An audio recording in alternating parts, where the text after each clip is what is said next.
My name is Dave Warther, Dover, Ohio, Warther Museum.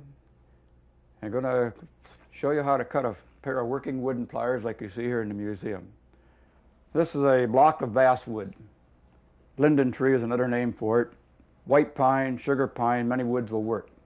But we like the basswood the best. We buy the planks, buy the whole tree really, cut it to length, height from this, and you have to follow straight grain. If the grain isn't straight, your pliers will never open right. And sometimes things get bloody.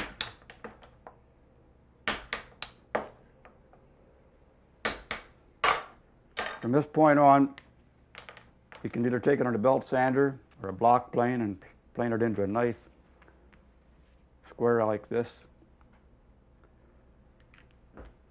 The knife I'm using is my dad designed and built back in the early 1900s. Little blade.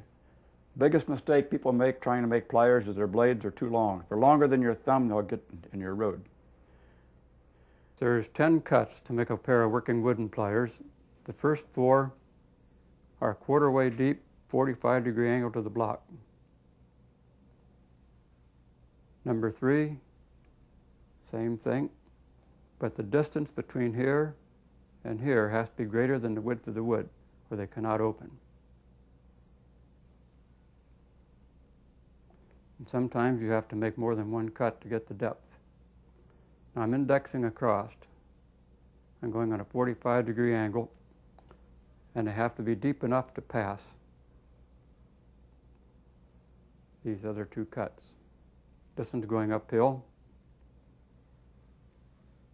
You can check your depth by holding your thumb on it, wiggling it out, and that's how deep I am. If it was only that deep, it couldn't possibly open. Number 7 and number 8 are very simple.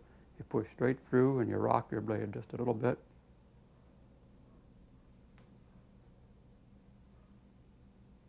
Number 9 is a split in the top.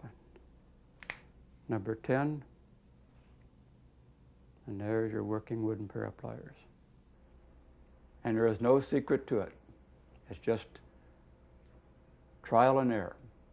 And it took me a few packages of Band-Aids to learn too. And it might you too. But you can do it.